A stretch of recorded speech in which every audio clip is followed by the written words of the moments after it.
Well, hi friends. Today is Friday. I believe it's April 26th. I'm here to do a little bit of the thoughts for Thursday on Friday.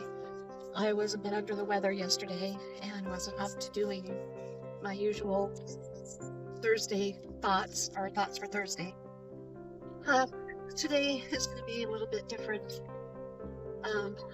I am not going to be reading from the book that I have been reading from. My day didn't go quite as planned. I had hoped to be able to take a few minutes to read from the book and put together a video for you, but it's been a day and I just didn't have time to do that for you today. So I thought I would just talk a little bit. We are discussing the topic of love, and I thought I would talk a little bit about love and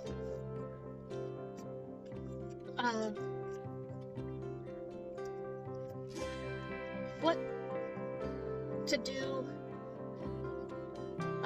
when you're in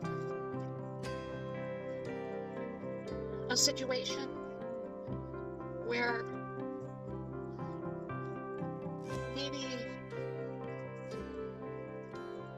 the relationship you have is a bit one-sided, or perhaps the person that you're in the relationship with is not so good at expressing the love that they feel for you.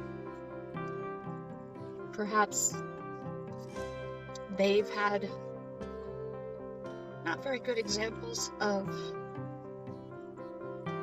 how to treat other people, and they don't really know how to show their love in a godly way. Perhaps they are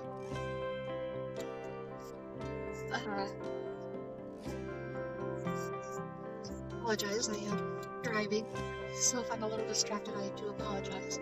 A little break here. Maybe that person doesn't know God the way that you know God, and they don't know how to express godly love to you in the same manner that you know how to express godly love. So how do you handle that situation? How do you maintain that relationship and continue to be the godly example that you're called to be? How do you continue to walk in love when they're not so lovely to you?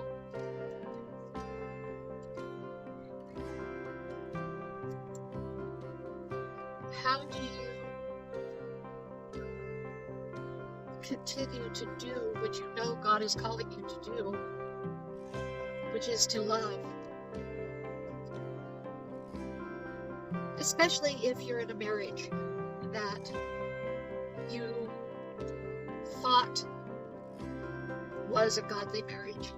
Maybe you thought that your spouse was a Christian, and maybe you thought that that spouse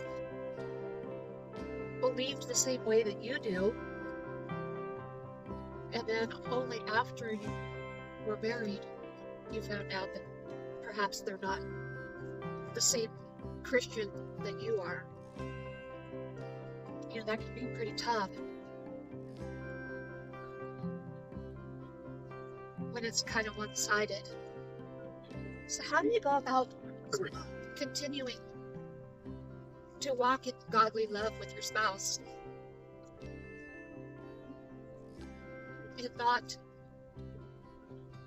walk away? You know, the Bible is pretty clear about divorce. Divorce is not something that God condones. And for most Christians, divorce is not a part of their vocabulary. Although a lot of Christians go through divorces, there's really only one circumstance that God permits divorce, and that is for infidelity. And the only other circumstance is when you're unequally yoked. If your partner, who is not a Christian, does not agree to remain in the marriage. Those are really about the only two circumstances that God condones divorce, as far as my understanding of the Bible. So, how do you maintain a godly walk and a godly marriage, and maintain godly love for your spouse when they're not so lovely at times, when it's not so easy to love them? There's a whole chapter in 1 Corinthians dedicated to the topic of love and how love comports itself, how love presents itself. And you can find that in 1 Corinthians chapter 13. Love is patient. Love is kind. Love is not boastful. It's not proud.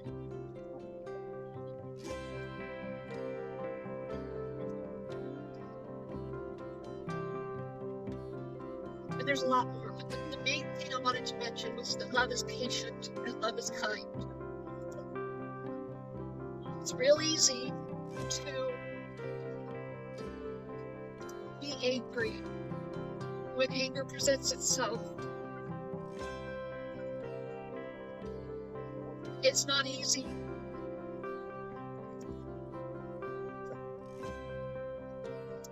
to stay patient.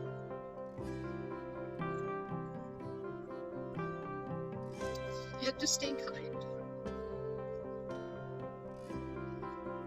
But that's what we're called to do as Christians. Even when we're faced with the not so pleasant.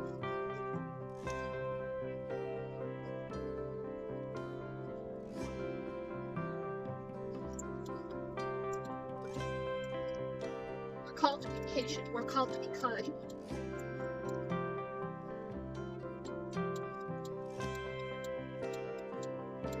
Does that mean that we have to be punching bags, or that we have to take verbal abuse, or that we have to let others, whether it's a spouse or a friend or children or anybody else, walk all over us? Do we have to be doormats? No, we don't have to be doormats. The Bible does say to turn the other cheek, but I don't believe that we have to stand there and just be abused. We can stand up for ourselves. But when we do stand up for ourselves, we need to do it out of love and not be hateful when we do it.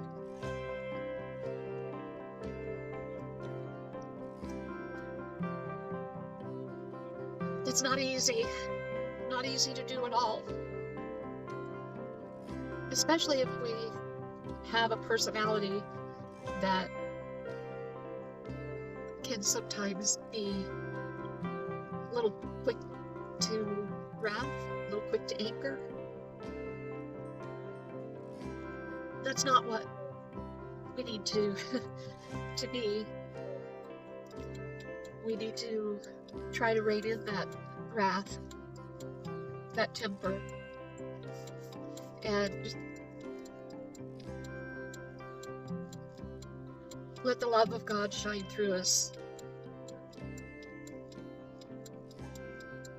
We don't have to be doormats. We don't have to allow people to mistreat us. But we do need to walk in love and be patient. So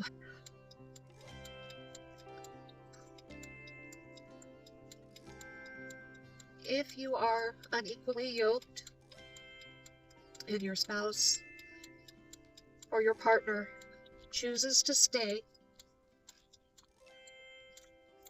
pray for your partner, pray for your spouse, pray for them daily. Let God work on them, because you can't change them. You can't make them want to love God. You can't make them want to love you any differently. All you can do is love them with the love of God and pray for them. And let God work on their hearts. If they want to leave, God will release you from the covenant of marriage. You can't hold them. You can continue to pray for them, but you can't hold them back. You can't force them to stay.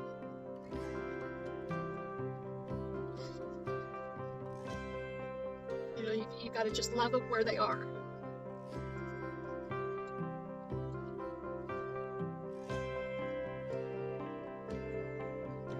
There's a saying that used to go around: if you love something, let it go. If it returns to you, it's yours. If it doesn't, it never was. Maybe that goes for this too. I don't know. I hope I'm not off base with what I've said. Maybe it helps somebody. If it does, I'm thankful. If not, I'm sorry. But I do hope that it does help somebody. I wish you all the best, and I will see you back next Thursday for Thoughts for Thursday. And I will get you a much better video for next week. Have a blessed week. Love you guys.